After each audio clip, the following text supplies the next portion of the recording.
Let's take a look at how to organize Liferay assets with metadata. Document types associate a set of custom metadata fields with files of a certain type. This helps in improving content organization and SEO, or search engine optimization.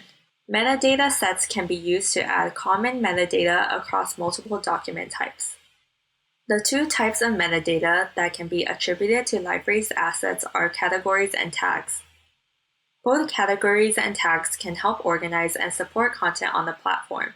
Tags and categories can be created and managed from the categorization section of the site administration panel. Let's dive deeper into tags.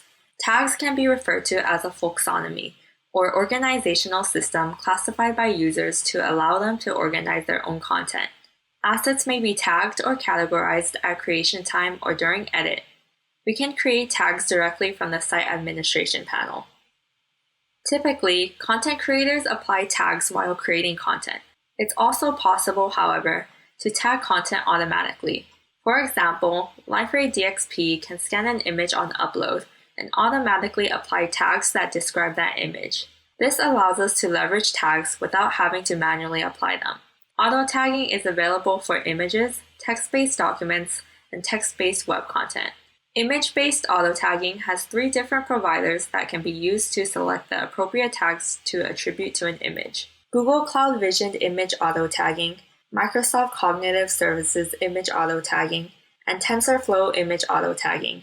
Text-based AutoTagging has 2 different providers: Google Cloud Natural Language Text AutoTagging and OpenNLP Text AutoTagging.